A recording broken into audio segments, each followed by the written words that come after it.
আসসালামু আলাইকুম রহমতুল্লাহ। সুপ্রিয় দর্শক, ব্রেকিং নিউজ। মায়ের সাথে দেশ ছাড়লেন ছাগলকাণ্ডের সেই ভাইরাল ইফাত।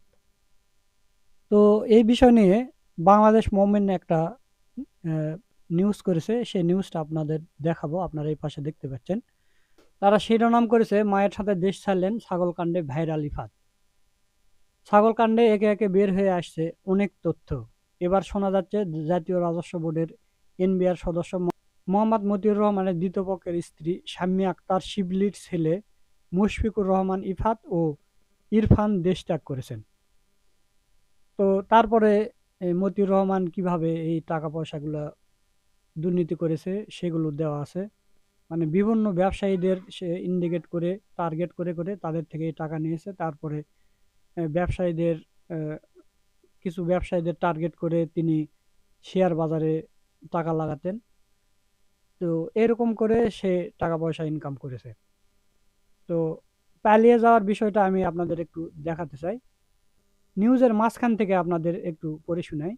এক পর্যায়ে পরিবারের সম্মতিতে সিদ্ধান্ত হয় দ্বিতীয় পক্ষের স্ত্রী শাম্মী আক্তার শিবলির ছেলে মুশফিকুর রহমান ইফাত ও ইরফান দেশ ত্যাগ করে মালয়েশিয়া পাড়ি জমান।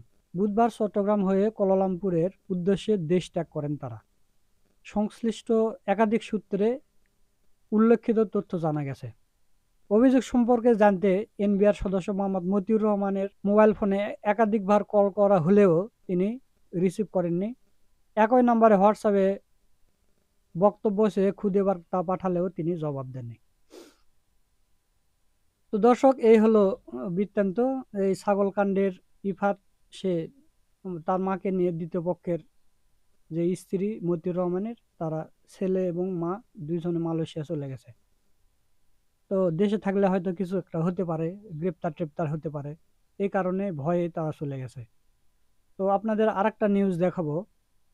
সেটা হলো এই মতিউর রহমানের প্রথম পক্ষের মেয়ের কিছু গাড়ির কালেকশন দেখাবো আপনাদের।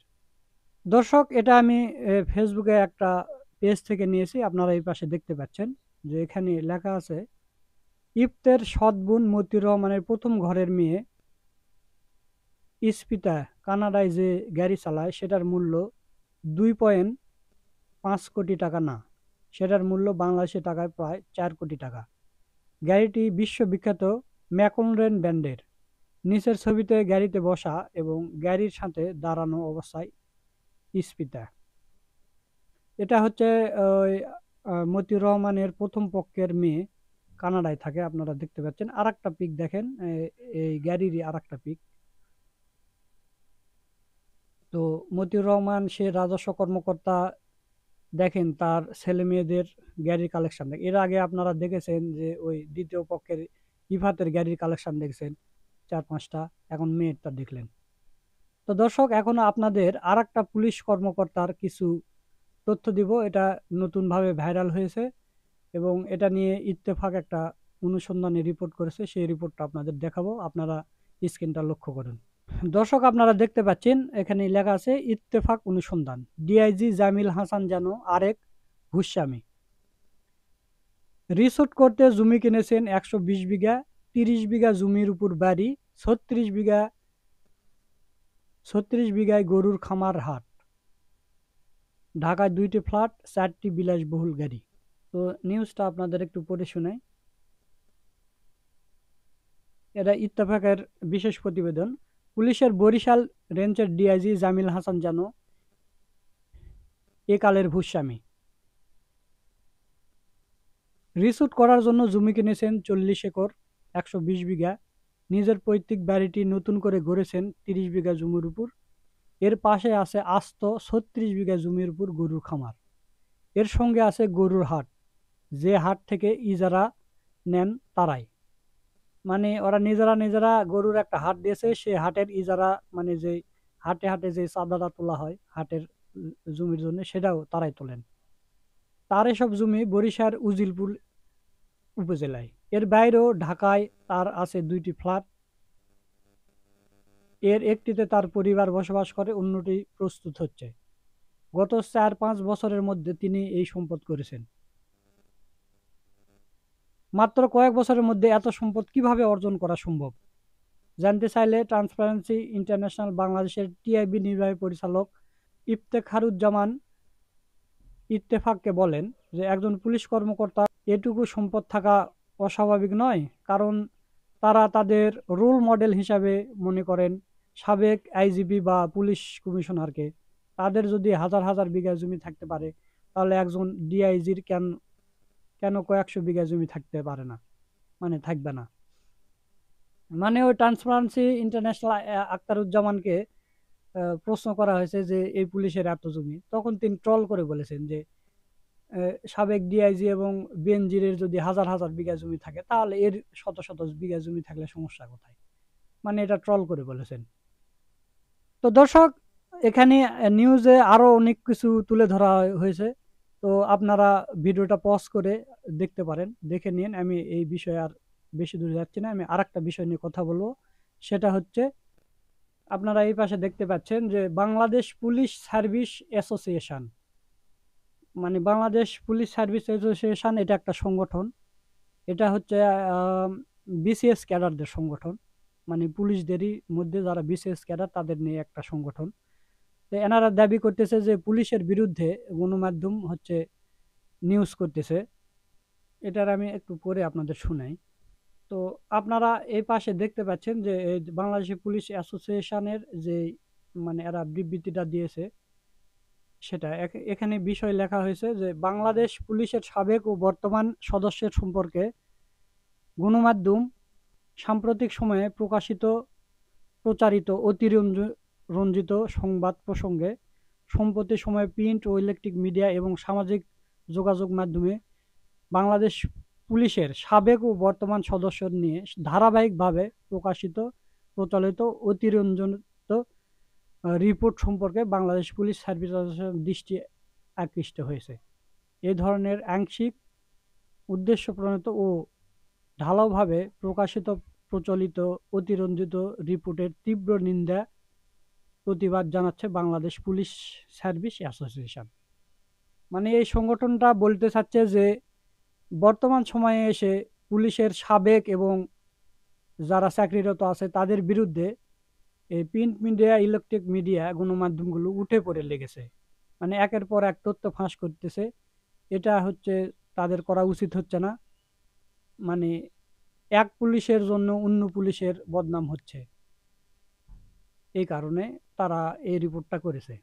তো এই বিষয় নিয়ে অনেকগুলো গণমাধ্যম, রাজনীতিবিদ, বুদ্ধিজীবীরাও এই বিষয় নিয়ে কথা বলেছেন যে তাদের দাবি যে বেনজির এতদিন ধরে এত কিছু সম্পদ অর্জন করলো, শত শত বিঘা জমি কিনেছে, হিন্দুদের জমি জোর করে কেড়ে নিয়েছে বা অল্প টাকা দিয়ে কিনেছে। তারপরে সাবেক পুলিশ কমিশনার আসাদুজ্জামান খান, তিনি এত সম্পদ গড়েছে। তো এই পুলিশ অ্যাসোসিয়েশন এর বিরুদ্ধে কি পদক্ষেপ নিয়েছে? এখন যে তারা বলতেছে এসে যে সকল একজনের জন্য আর একজন দায়ী হবে বা গণমাধ্যম উঠে পড়ে লেগেছে, তাহলে এই পুলিশের এই অ্যাসোসিয়েশনের কাজ কি? মানে বুদ্ধিজীবী এবং রাজনীতিবিদরা দাবি করতেছে যে অ্যাসোসিয়েশন এতদিন কি করছে, গণমাধ্যম যদি তুলে না ধরতো তাহলে তো এরা এইভাবে কাজ চালিয়ে যেত, বেনজিরকে পালাতে হতো না, একের পর এক কাজ করে যেত। এদের আপনার এদের রাজস্ব কর্মকর্তা, পুলিশের সাবেক কমিশনার এতগুলো অবৈধ সম্পদ অর্জন করলো, তো অ্যাসোসিয়েশনের এই সংগঠনের কাজটা কি? তাদের যে এখন এসে ইগোতে লাগতেছে বা ঠাকুর ঘরে কেড়ে আমি কলা খাইনি, তা আপনাদের গায়ে লাগতেছে কেন? এটা তো সত্য, এটা আর মিথ্যা কথা না। তো দর্শক, এই বিষয়ে আপনাদের মতামত কি? যে পুলিশ অ্যাসোসিয়েশন এরা প্রতিবাদ করলো, এই বিষয়ে আপনাদের মতামত কি তা অবশ্যই কমেন্ট করে জানিয়ে দেবেন। তো আজকের ভিডিও এখানে শেষ করতে যাচ্ছি। শেষ করার আগে আমাদের প্রাণপ্রিয় মাওলানা আব্দুল সালাম যুক্তিবাদী হুজুর, তিনি ছাগল কাণ্ড নিয়ে কিছু গুরুত্বপূর্ণ কথা বলেছেন। তো চলুন আমরা সেই ভিডিওটা দেখে আসি। নিজের সন্তান যখন 15 লক্ষ টাকার ছাগল ক্রয় করে বলল আমি বাবাকে উপহার দেব, সে কুরবানি করবে, বাবা সন্তানকে অস্বীকার করলো বিপদে পড়ার ভয়ে। আমরা তো হাদিসের মধ্যে পড়েছি কিয়ামতের ময়দানে যখন বিচার শুরু হবে সূর্য যখন মানুষের মাথার উপরে চলে আসবে, সন্তান পিতামাতার পরিচয় দেবে না, পিতামাতা সন্তানের পরিচয় দেবে না, স্ত্রী স্বামীর পরিচয় দেবে না, স্বামী স্ত্রীর পরিচয় দেবে না। এই হাদিস শুনে খটকা লেগেছে, ভালো বিশ্বাসও হয়নি যে সত্যি সত্যি কি এমন হতে পারে। আজকে প্রমাণ হচ্ছে হাসর হওয়া দরকার নাই। এই দেশের ভেতরে বিপদে পড়লে বাবা তার সন্তানকে অস্বীকার করে। ঢাকা শহরে একটা শিল্পপতির ছেলে, রাজস্ব কর্মকর্তার ছেলে, নাম হলো ইফাত। কুরবানির 3 দিন আগে একটা ছাগল ক্রয় করেছে 15 লক্ষ টাকা দিয়ে। একটা ছাগলের দাম 15 লক্ষ টাকা। মিডিয়ার মধ্যে যখন তোলপাড় হয়ে গেল, হইচই সৃষ্টি হলো, এত টাকা সে পেল কোথায়?